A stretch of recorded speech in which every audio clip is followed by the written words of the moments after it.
All right. Greetings. Welcome back to Black Bear News, where everything is connected. How y'all doing? Good to see ya. It's Friday, and we're doing another Friday fix, which means that it's a little more open discussion today. We're live on the Callin app, so kind of taking calls all day on Callin. If people are so moved to do so, feel free to call in on the Callin app. Y'all know where I'm at, Black Bear News. We are live on Rockfin. And who did you unsub from, Osama? Osama says, I unsubbed from the British clown. You said F Musk.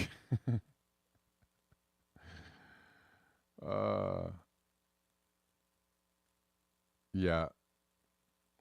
No, that's not AI art. That's just a meme that I poached from Twitter. There were a lot of good memes on Twitter today regarding Musk. And it's news, and we'll talk about, obviously there's lots of takes on this. And, most of them are goofy. Most of them are goofy. Goofy takes. And I'll add my own goofy take, I guess, right? I got a goofy take or two.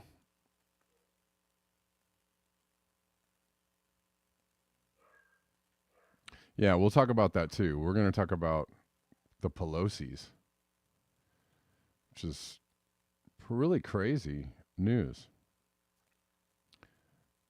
Although, it's crazy news.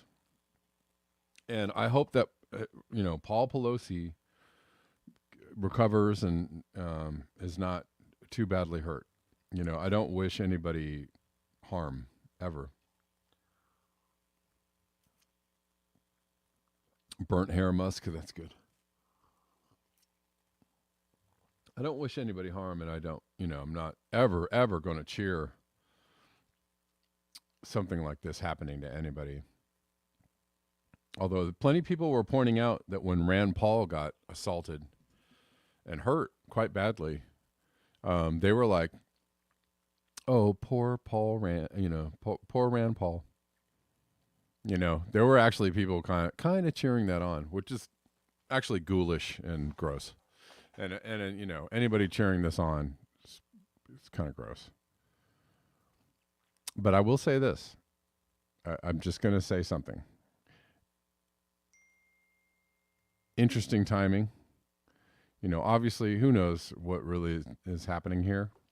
What really happened? No, we have very little information. But interesting timing that it's like a week before,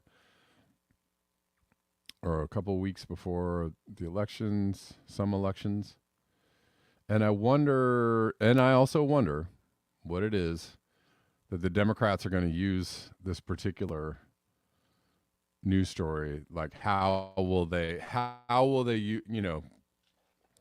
utilize this attack to, right, push through some, they see the January 6th thing isn't going very well. So, maybe they're like, oh, look at this. An assault on, intended for Nancy Pelosi. Oh, how do we use this one? Right? I would not, just stay aware and realize that will probably, they'll try. I don't know if they're going to, but they'll try.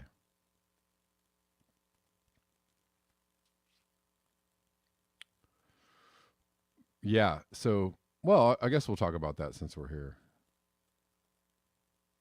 Man, I had a frustrating last hour or so because I had my whole show lined up. This is, getting close to 11 a.m. in the morning, just an hour before the show. And I hit some button and my entire browser went down and I lost all my tabs. And I was like, oh, God. I was like lining up the show and I was getting everything together. I lost everything. And so I had to reconstruct the show super fast right before we started today.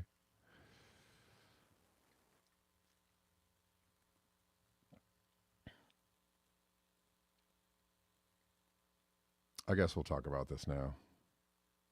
Well, yeah. So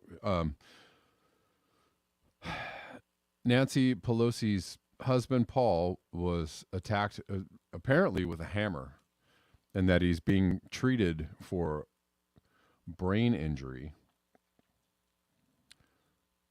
Someone saying his injuries are significant, but according to two sources familiar with the matter, he is expected to recover. And then somebody immediately says, right below that, MAGA terrorism. And there you go.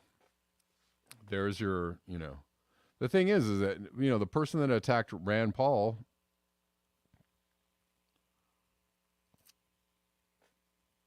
what do we call that person? Oh, just a random crazy? This was probably what this person was, a random crazy. MAGA or not, Trump voter or not, the person that attacked Rand Paul, were they, they didn't like Rand Paul. Were they a leftist? Were they Antifa? Were they aligned? Blah, blah, blah. It doesn't matter who they're aligned with. They're crazy enough to do something like this, right? Whacked out enough to do something like this. So it's,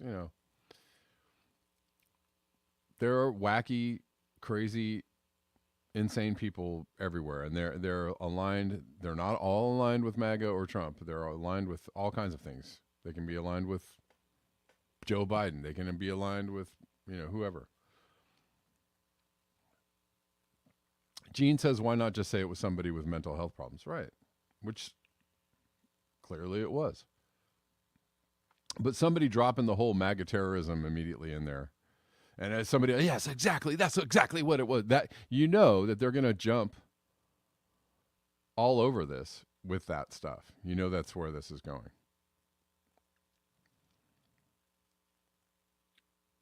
And that's not cool. That's actually not cool. Let's not do that. Let's not politicize this on that level. They'll try. They'll try.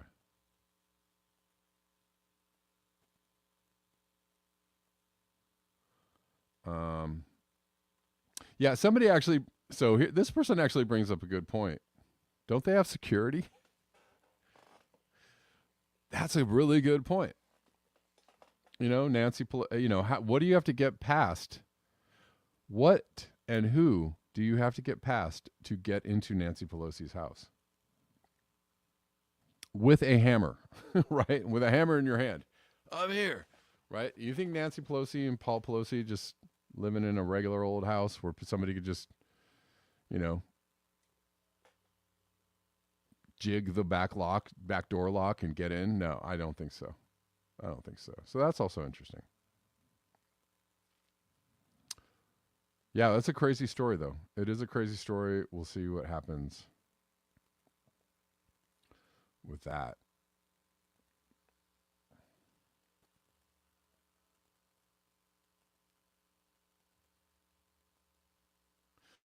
Sweet Leaf says, yes, it will be used for intended outcome.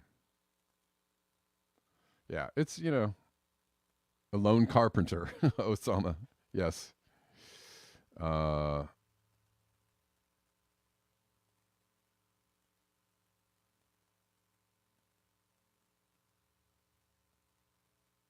It's just interesting, though.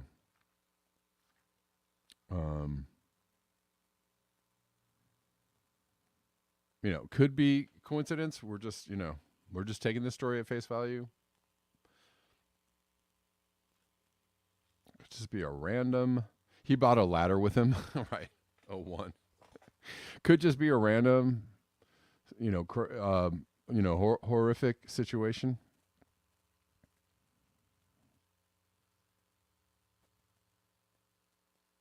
Scott Andrews says, I've stopped watching all mainstream news. It's done wonders for my blood pressure. Oh, I don't dilly dally with the mainstream news. I really don't. And I do actually subscribe to some news outlets that I get, an email in my email box every morning. I barely pay attention to those because I'm, I do poke through them once in a while, but I'm barely pay attention to those because most of them are very propagandized.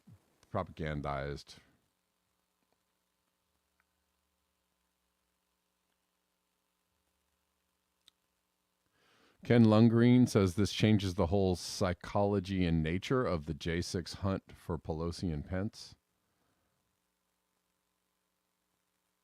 Gene says they will connect it to Russia, China, or Trump. Always seems the question. Yeah, I don't know. I don't know what's going to happen.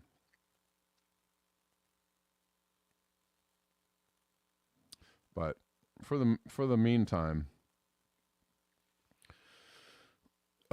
that's happening. Well,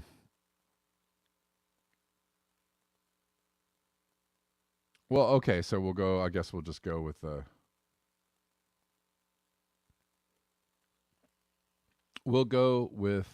Elon.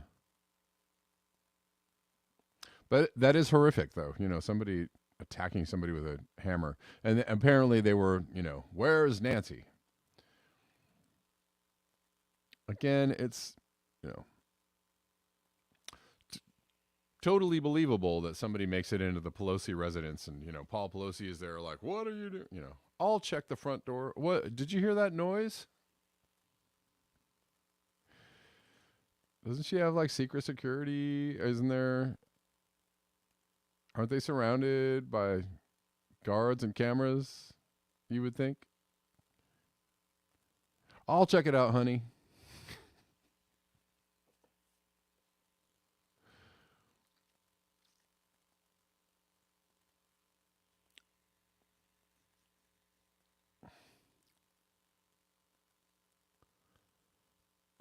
Where am I?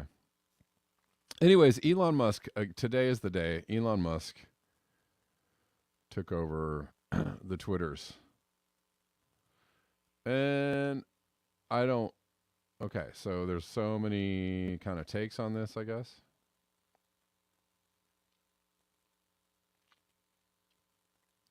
So many takes on this, on Elon Musk taking over Twitter. Some people see it as a good thing. Oh my God. Rockfin, why are you kicking me out of Rockfin when I'm doing a stream? God dang it, that is annoying. Seriously, I'm live streaming and you kicked me out.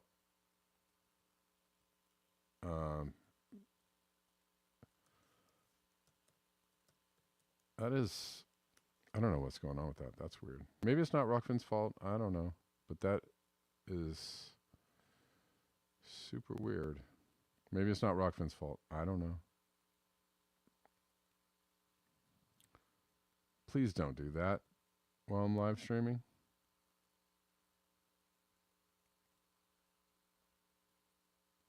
All right. Hopefully that won't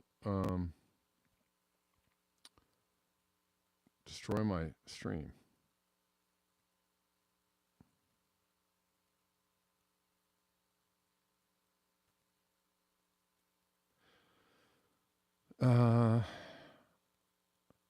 Some people think that it's a good thing. Some people think that Musk is just another bad actor in a sea of bad actors. Gene says 50-50 Musk does what he says he'll do. My mic could come up a bit. Okay. I don't know. I feel like I'm pretty loud.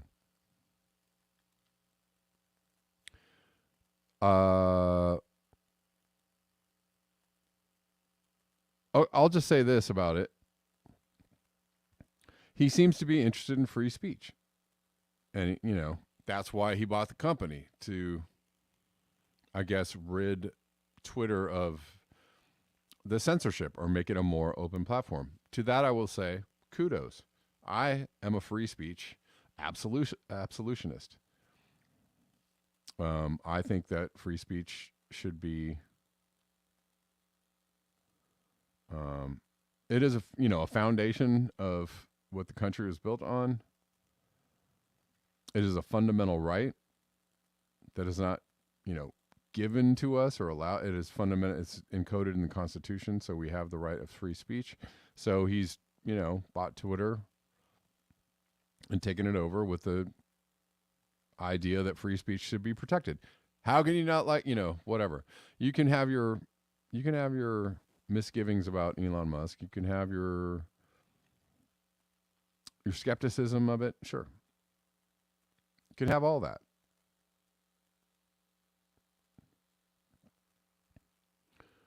But if it makes for a better world on Twitter, then I'll go with that. Um, but brains are exploding. There's a lot of funny memes about Elon. But here's an interesting thing. We'll cover this, and so many things are happening around this. So this person, I guess, was paid $17 million a year to delete accounts that disagree with the current thing, which is, the narrative. The censorship czar Vijaya Gade, who broke down in tears last week during a conference call to discuss Elon Musk's purchase of the company, stands to lose her job, which paid $17 million last year. $17 million. Man, that's a lot of ducats. As Musk is reportedly planning to cut jobs and executive pay as part of the takeover. Musk expressed no confidence in Twitter's current management following the announcement of his plans to buy the company. That said, 48-year-old Gadi, who's behind decisions such as Zero Hedge's February 2020 ban for speculating that COVID might have emerged from a lab, and former President Trump's ongoing ban, has a reported $12.5 million severance package.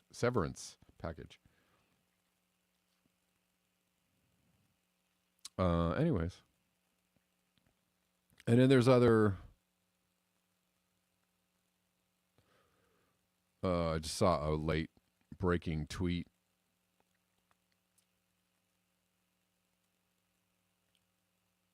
That a whole bunch of people got let go today. Where is this tweet?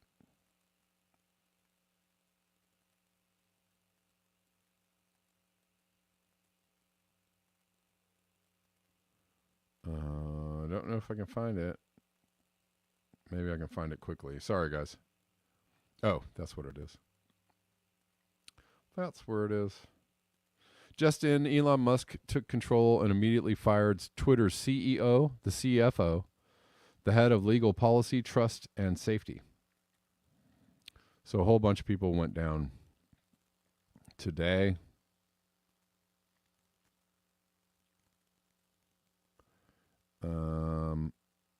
Software engineers apparently being fired. A whole bunch of people being let go, I guess.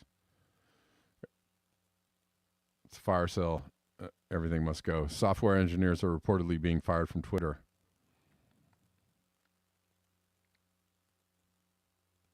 I don't know if that actually proves anything. Just a picture of people standing on the street with boxes, but we'll take that at face value.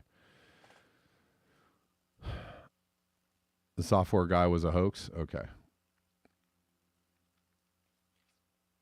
Scott Andrews says free speech and net neutrality. Yeah, that's something that I think people are really interested in. So we'll see if we actually get anywhere near that.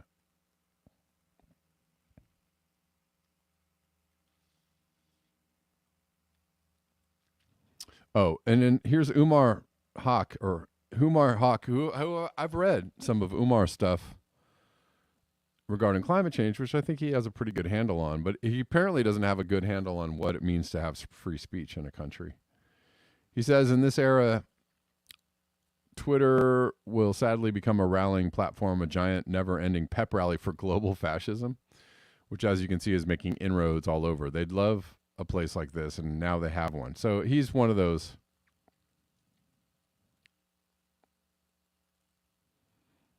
I actually let him know I don't agree, but that's not, if you think like, oh my God, free speech is going to lead to all the bad people saying the bad things. Really? What about the people censoring? What about the bad people censoring all the things?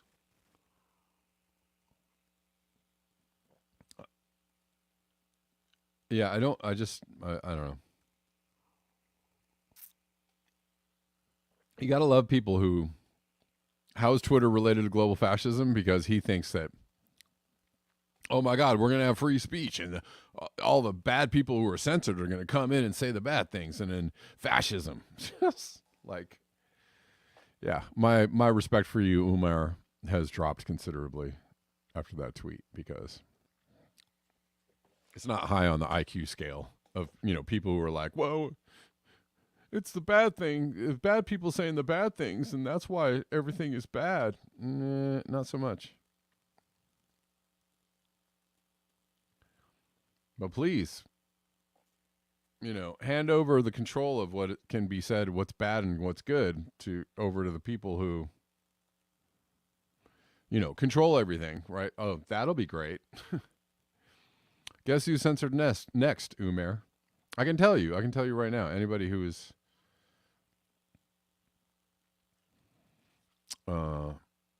anybody who's like pro shut down a speech of everybody you dislike, I can tell you the first person who gets censored when they do that, when you've allowed them to do that, will be you.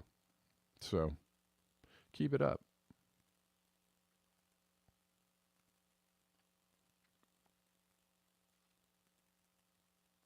I don't even know. I'm on YouTube right now, so we'll see if they are upset about anything that I say. I'll probably leave YouTube in a few minutes.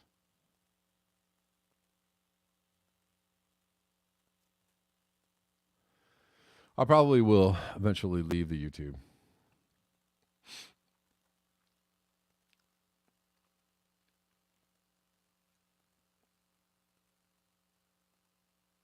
Well,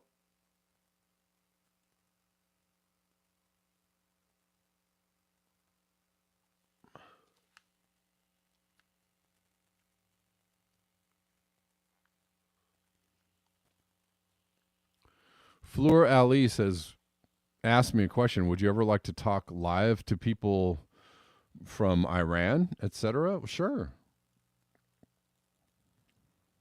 Sure, I'd love to talk to anybody.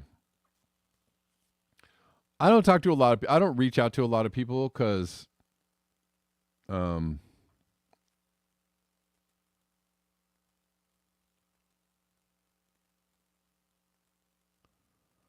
don't know. I think my channels, people are weird. So some people reach out to me to talk to me, which is fine, but that's a whole other like level of logistics that I don't know if I have the bandwidth for. Trying to line up people to talk to on my show, and and then dealing with people's schedules, and then some people just are weird about it, and I don't know. It's like a headache. Like if it happens, it happens. I just don't spend a lot of time working on it. Ken Lundgren, good point. It could have been Jeff Bezos. Right?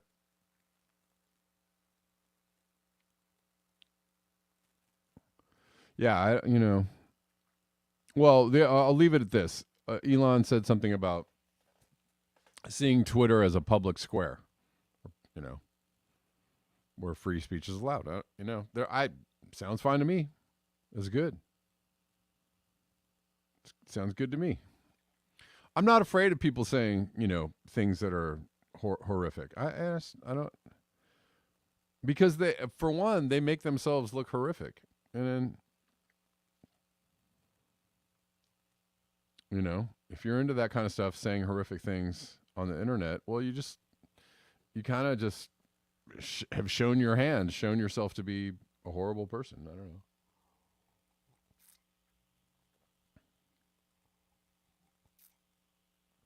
And I don't think people saying horrible things or things you disagree with are, is going to turn the world into a terrible, horrible place.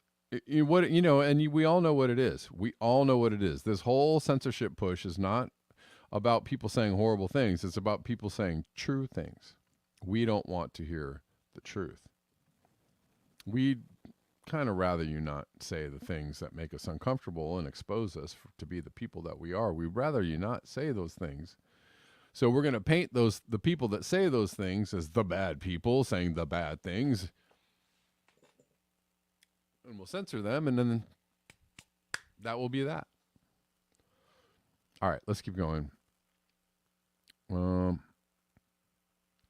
First of all, I'm going to check on the coffees. Do I have any coffees today? Not yet. You can always support the show at buymeacoffee.com/blackbearnews. Or you can tip me on Rockfin. Or you can hit me at Cash App.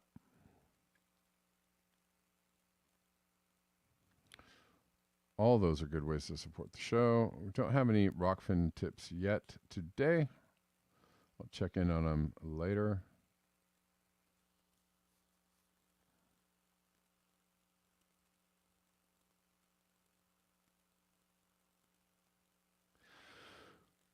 So there's some climate change news. A lot of talk about the UN. A lot of people talking about the UN admission that we're not gonna miss 1.5 C. Like we're not gonna make that one.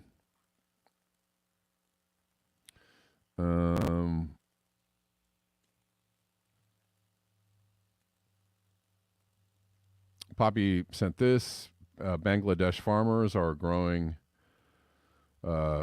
crops on floating rafts because everything's underwater.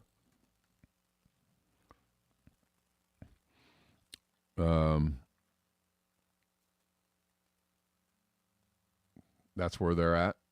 Because of flooding and rising seas, they're being forced to return to a farming practice of their forefathers, growing things on a raft. Maybe that's what farming will look like in the future. Phantomas sent me this. Some climate action. A lot of protests going on. Might want to talk about this protest today on the program. Scientists are pasting scientific papers on the windows of Ministeri EZK to warn against possible consequences of drilling for gas under the Wadden Sea.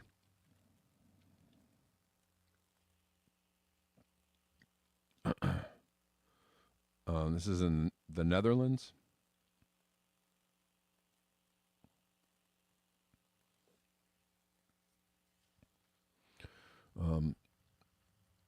The climate protests are back, and that's a good thing. A lot of people are doing their best to discredit them.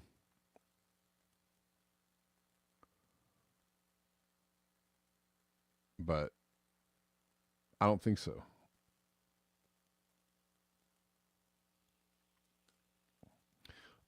I support the climate protests. Wherever and whoever's doing them and wherever they're happening. This is from the professor who says, it's just amazing that Guterres is, from the UN is saying these things. Not just once, but consistently, and the whole world is just like, let's go shopping, let's watch some sports, let's eat some fast food, let's go on vacation. I want to stop right here and say it's interesting.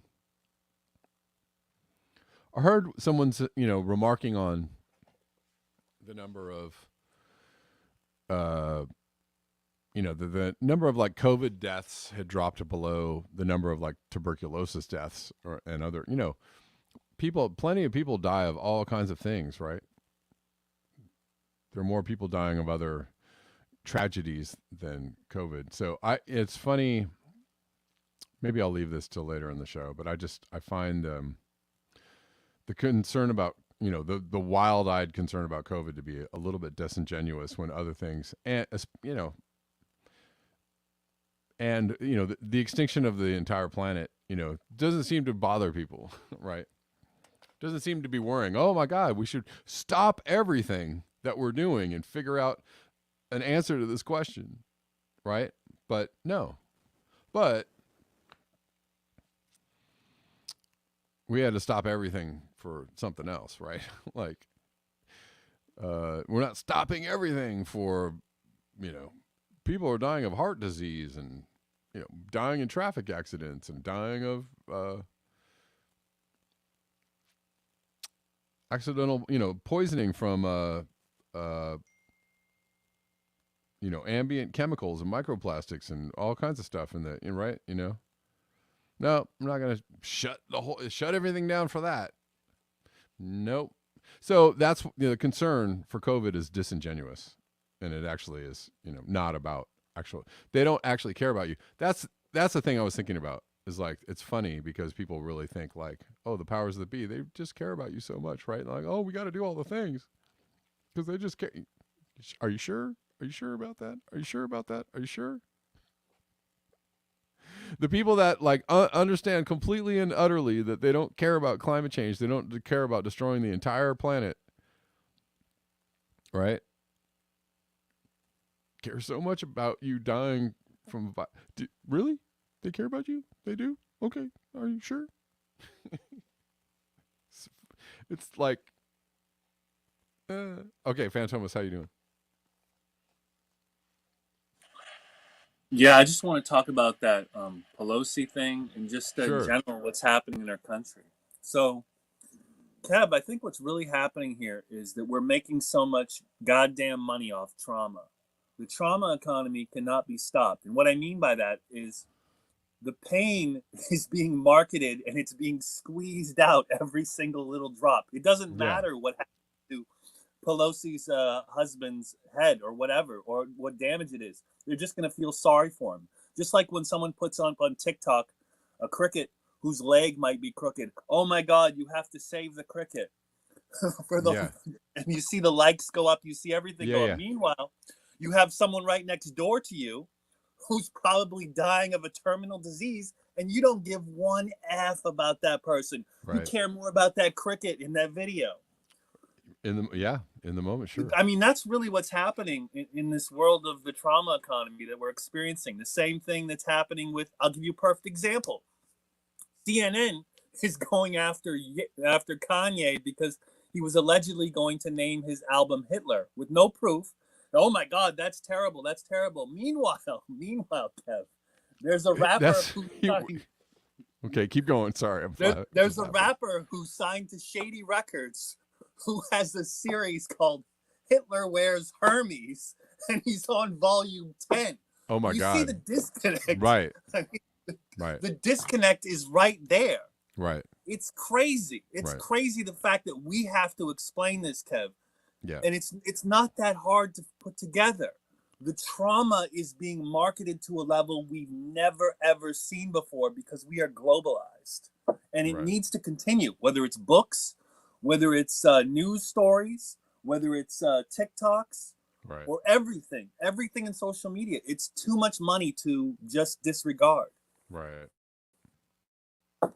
You're right. You're right. Good point. Excellent point. And I'm just it made me laugh because was he really going to name his album? I'm just sorry. Was he going to do that? He was.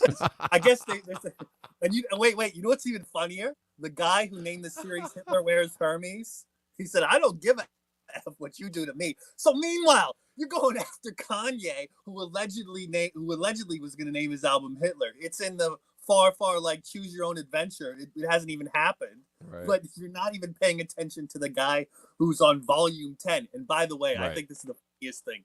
He planned to end his series on volume 10. Right. So if you go after him now, it doesn't matter because the Hitler Wears Hermes series. It's a wrap. We've Good job, everyone. Yeah. I mean, it's insane. And as far as like Nancy Pelosi and you said it best, like the security, not to be cold-hearted or anything, but what was the security like at your house? How did this person get in?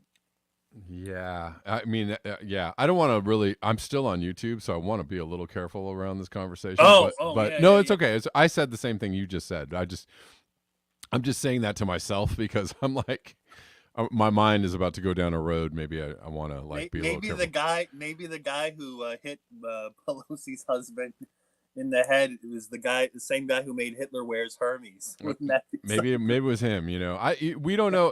It's just we don't know We anything. don't know. We don't know We any don't. details about this. But you could. There are some obvious things to kind of think about there, like to go kind of like, you know, um, to go Arsenio to, right? Like, And one yeah. last thing, Kev, I wanted to mention because I think it's important as far as the environment. We might want to start looking into different ballot initiatives. Roger Meadows was on Sabby talking about how this works in the 50 state strategy. So you might want to look into that, the ballot initiatives for the environment and what we can do about certain rules regarding climate change and just pollution in general. Because I think the problem that we're facing right now is that there's so much information that's at our fingertips um, that a lot of people aren't looking at it one particular way. And there are things that we could be doing, that we could be helping the environment legislatively that we're not doing. So you might want to look into that. Okay. Yeah, I'll see I'll see what's out there. I'll scan what's out there. I'll send you It's some information on this okay. because Roger really piqued my interest, and he talked about like the reality of what you could do in certain situations using this method. And I was like, huh. I just think that we need to start organizing more and getting our information together and start planning and start going after what we want rather than just talking about it because it's clear what's happening right now. Yeah. Yeah, for sure. Well, yeah, definitely send me something, whatever All you right. can find. Thanks, man. All right. Appreciate Later. it. All right. Gene says Musk opposes labor unions. Enough said. Yeah, well, that's not cool. Yeah, I mean, he's definitely a mixed bag. I mean, he said we can coup whoever we want. Uh, you know, he's trying to sell you electric cars. At the end of the world, right? Like you know,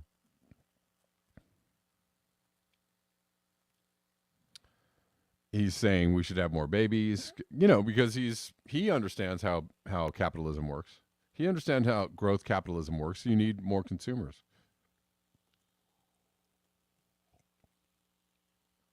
And that's a bottom line, Jack.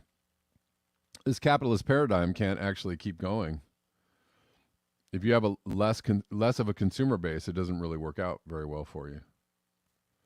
So that's just kind of basic. Um, all right, thank you, Fleur Ali. I thank you.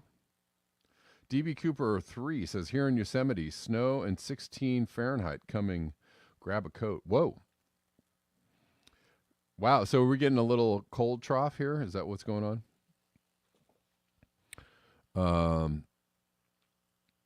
Man, I tried to look at every single thing today. it's really hard to see everything. But let me see. That's chilly. So we're interesting. We're going. Of course, cold to hot, cold to hot, cold to hot. Big snowfall season of the season varies parts of western U.S. and Canada. Right after we had a heat wave, right? Right after we had a bit of a heat wave and a bunch of temperature anomalies.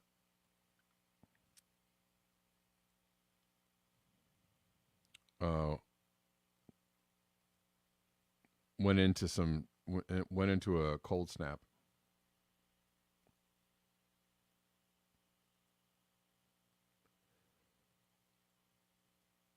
Let's see.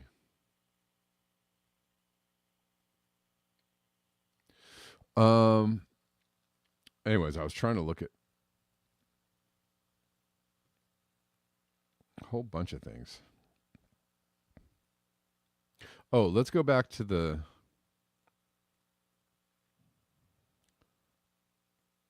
anyways, the people that are willing to let the planet burn, it's just interesting because the people that are willing to let the planet burn are concerned about your health. Seems a little bit. Well, that seems like a bit of a disconnect, doesn't it?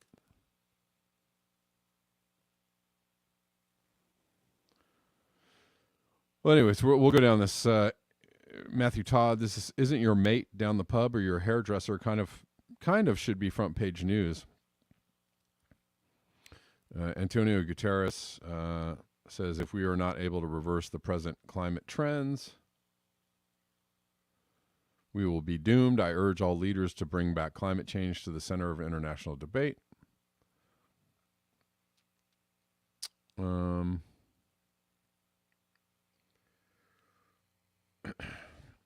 I don't know, but there's a lot of disingenuousness in the globe, and how the global leaders assert that they care about climate change.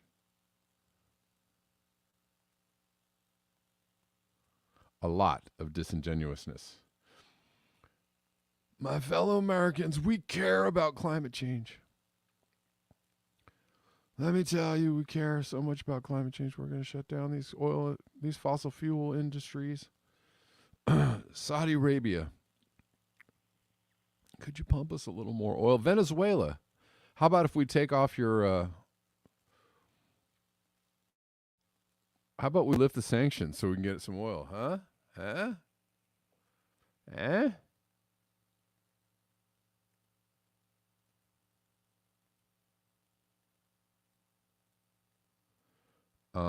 Yeah, we've been kind of drifting around talking about various things today. It's kind of a loose day today. Not quite trying to get into all of the stories that I had lined up. Well, I'll end with this thread, I think, today. This is an interesting story, and it kind of ties into, I think, people's current fears about how close or not close we are to blowing ourselves up on this planet.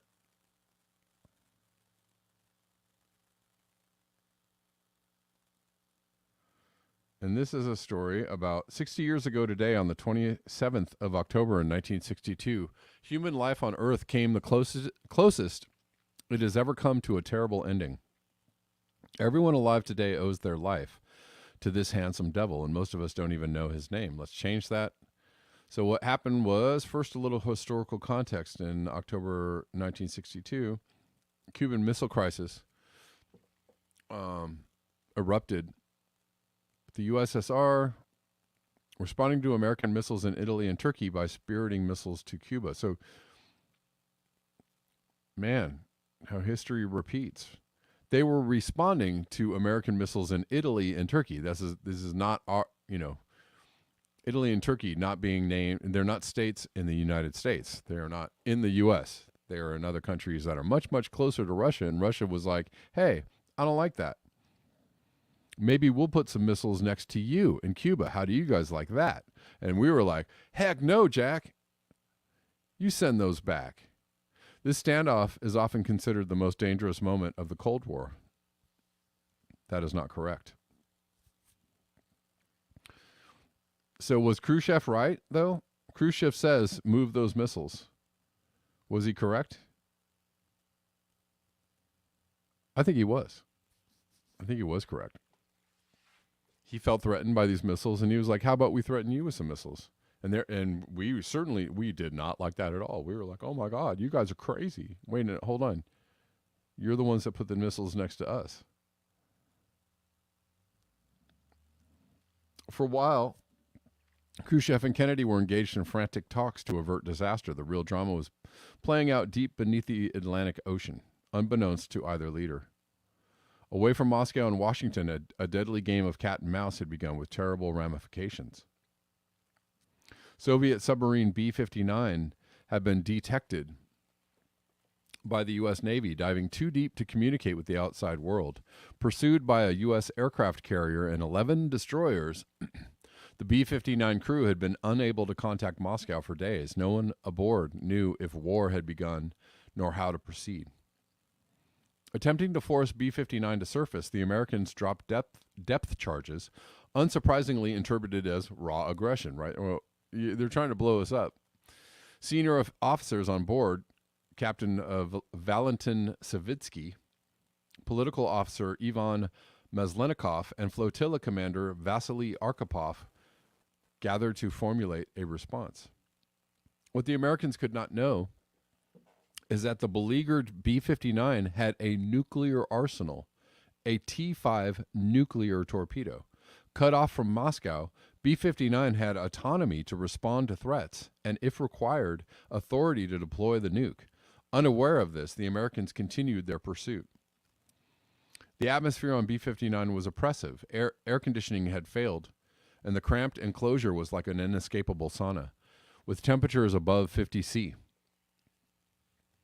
Carbon dioxide had risen to dangerously high levels, and oxygen and water were low, not situations conducive to rational decision-making. Depth charges constantly rocked B 59 like sitting in a metal barrel with someone hitting it with a sledgehammer. Imagine if one of the depth charges had hit that sub and detonated the nuclear device. That totally could have happened. They didn't know there was a nuclear device down there. Anyways, the rattled Savitsky accepted that war had already begun. We are going to hit them hard. We shall die ourselves, sink them all, but not stain the Navy's honor. Maslenikov agreed. Normal protocols dictated that a decision to launch required approval of the captain and political officer only, but Arkapov's position as flotilla commander gave him equal rank with Savitsky. For B-59 to use its nuclear weapon, all three would have to consent. With Savitsky and Maslenikov resolved to fight, the decision to strike now rested entirely upon Arkapov's broad shoulders. Upon his word, the Randolph would have been completely vaporized by the nuclear payload, an act that would have certainly triggered a Third World War. Neither the Kremlin nor the White House knew that this momentous decision was being made. In the words of historian Arthur M. Schlesinger, Jr., this was not only the most dangerous moment of the Cold War, it was the most dangerous moment in human history. The commander was, however, no stranger to pressure. Only the year before, he served on the K-19 submarine when its nuclear reactor coolant system failed. To stave off a nuclear meltdown, Arkhipov and the crew had improvised a secondary coolant system and narrowly averted disaster. The K-19 incident was infamous throughout the Soviet Navy, and Arkhipov's courage was widely known and deeply respected. Now, aboard the sweltering B-59, all eyes fell upon him. Facing his fellow officers, he resolutely vetoed their request to engage. A passionate argument ensued, yet his contention remained that launching the T-5 meant total nuclear war was inevitable. To do so without complete information was the height of madness, he argued. Instead, he urged that they surface and reestablish communication with Moscow. Finally, Arkhipov won his colleagues over. By that stage, the White House had become aware of the North Atlantic chase, ordering B-59 be allowed return to the USSR unmolested. It was only much later before either Moscow or Washington realized how close to destruction we had come. This day 60 years ago, the reasoning of Arkhipov prevented Armageddon. Decades later, the director of National Security Archive, Thomas Blanton, put it succinctly, a guy named Vasily Arkhipov saved the world. It is no exaggeration to say we owe our very lives to his logic. Yeah, that's frightening, right?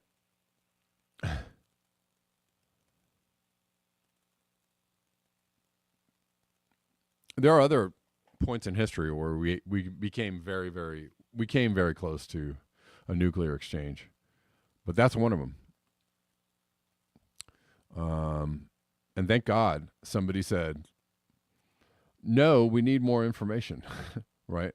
Thank God somebody was like, yeah, this is not a decision to take lightly.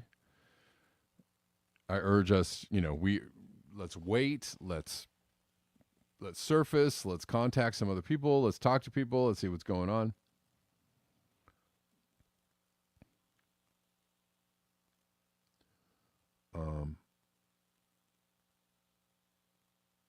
Yeah, 50 C is 122 Fahrenheit, right? So it was very warm in there, right? All right, guys. I'm going to check the coffees again before we get out of here. No coffees yet as of today, and no Rockfin tips as of yet now. That about does it for me. And we'll come back tomorrow at the regular time of 12 p.m. Pacific Daylight. Thank you all for your eyes, your ears, and your conscience. And until next time, peace.